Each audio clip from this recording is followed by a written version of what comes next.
हम जगन्नाथ भगवान की तुमको कथा सुनाते हैं, पावन कथा सुनाते हैं। विग्रह रूप में श्री हरि यहाँ आ द्वारकाથી 6 કિલોમીટરના ડિસ્ટન્સ પર આવેલું સ્વર્ણ મંદિર છે। ખૂબ જ સરસ જગ્યા છે। અહીંયા ખાસ લોકો વિઝિટ કરવા આવતા નથી લાગતું। આ તમે જોઈ શકો છો, આ સામે એક સુંદર મસ્ત તલાવડી છે।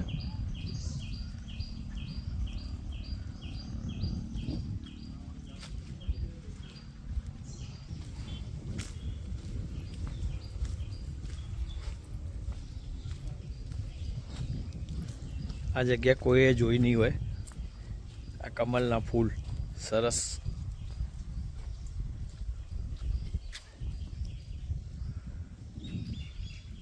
આ શિવ ભગવાનનું મંદિર છે, બહુ જૂનું છે। અહીંયા જે ઝાડ છે એ બહુ જૂના છે, તમે જોઈ શકો છો, એકદમ સરસ।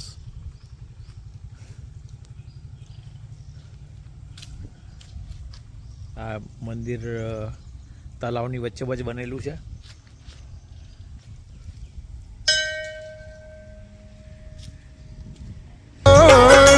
बहन सुभद्रा थी उनकी और भाई बड़े बलराम, उसी रूप में आज यहाँ वो पूजे जाते हैं। विश्वकर्मा जी खुद इनका ये रूप बनाते हैं। मालव देश के एक राजा थे, इंद्रदुम्न था नाम, उन्होंने ही करवाया था इस मंदिर का निर्माण। पूरी कथा अब हम विस्तार से तुम्हें सुनाते हैं, पावन कथा सुनाते हैं। विग्रह रूप में श्री हरि यहाँ पूजे जाते हैं, हम कथा सुनाते हैं। हे जगन्नाथ भगवान हम જય દો। આ મંદિરનું ત્યાલાને સ્વર્ણ મંદિર કહેવાય, સ્વર્ણ તીર્થ। ભગવાન દ્વારકાધીશનું એ જગન્નાથ સ્વરૂપ પ્રકટ સ્થાન છે। ભગવાન દ્વારકાધીશ જ્યારે હાજર હતા તો સર્વપ્રથમ એ જગન્નાથ સ્વરૂપ એને અહીં ધારણ કર્યું હતું। કૃષ્ણ બલરામ આ બે ભાઈઓ ગોપી તાળાપી હતા। મહારાજની ભગવાનના બ્રજલીલાના બાલલીલાના વર્ણન કરતી, એટલે સુભદ્રાબેનને નનંદ ભાવીની મસ્તીમાં સુભદ્રાબેનને કીધું કે તમે હે ને ડેલા ઉપર બેસો જાય। તો સુભદ્રાબેન ગેટ ઉપર બેઠા ને કૃષ્ણ બલરામ બે ભાઈઓ ગોપી से પાછા આવ્યા તો બેનને બહાર જોયું તો બેન તમે બહાર કેમ બેઠા? તો એને બેનને હે ને બે ભાઈઓને બોલે તમારે અંદર જવાની મનાઈ છે ને તમે બે અહીં બેસી જાઓ। એટલે બે ભાઈઓને આજુબાજુ બેસાડી દીધા। પછી अपनी લીલા સાંભળતા સાંભળતા એવા ભાવ એવો થઈ ગયા કે આવું સ્વરૂપ ધારણ કરી લીધું તેને। બરાબર। નારદજીને જોયું કે આ તો વિચિત્ર રૂપ છે, આ શું ક્યારે દર્શન થશે ને શું કારણ આ રૂપ ધારણ કરવાનું? તો જય શ્રીમન નારાયણ બોલા નારદજી તો ભગવાનનું ધ્યાન થયું તો બોલે મહારાજ કંઈ પધારા? બોલે પ્રભુ અમે તો પધાર્યા, લેकिन તમે બહેન ભાઈ આ શું લીલા કરો? આ વિચિત્ર રૂપ છે ને આનો ક્યારે દર્શન થાય ને શું કારણ આ રૂપ ધારણ કરવાનું? તો એ જગ્યા પર ભગવાન કીધું હતું કે અમે હે ને કલयुग में ओडिशापुरी में प्रकट था, कहीं आ स्वरूप हमारो जगन्नाथ नामे पूजा से।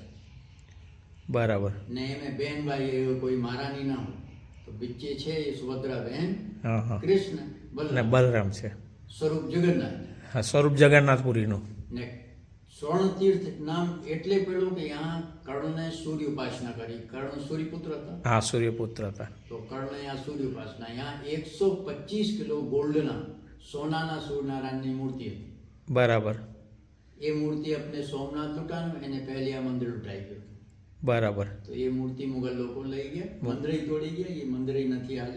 बराबर। પછી અત્યારે જે સૂર્યનારાયણ બિરાજે છે એમાં જે વિગ્રહ હતો એ વિગ્રહ 22 જૂન 1932 તો એ પાનાનો આપણે ધાંધાગ્રાનો નહીં, લાલ પાનું આવે એ લોકલ આપણે ગુજરાતનું, બરાબર, એ પાનાની મૂર્તિ હતી સૂર્યનારાયણ। એ બરાબર। મૂર્તિ અંગ્રેજો લઈ ગયા। બરાબર। એટલે લૂંટારુઓ પેલા મુગલો લઈ ગયા ને જે અંગ્રેજોને, હા, જે બચ્યું હતું એ બધી હતું એ બધું અંગ્રેજો લઈ ગયા। એ પછી પુનઃ હે ભગવાનને મને નિમિત્ત બનાવ્યો, પછી અમે અહીંયા 50 વર્ષથી છું। 50 વર્ષથી અહીંયા છે। થઈ ગયા મને।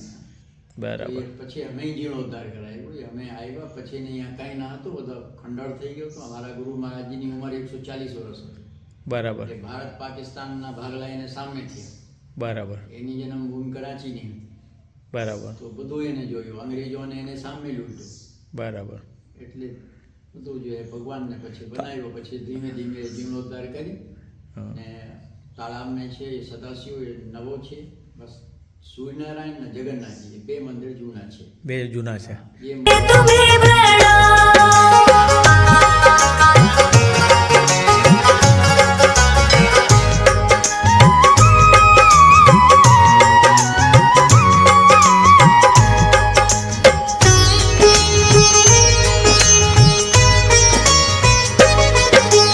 मंदिर का निर्माण तो है पूर्ण होने को आया, इंद्रधुम्न पर विग्रह रूप को खोज नहीं पाया।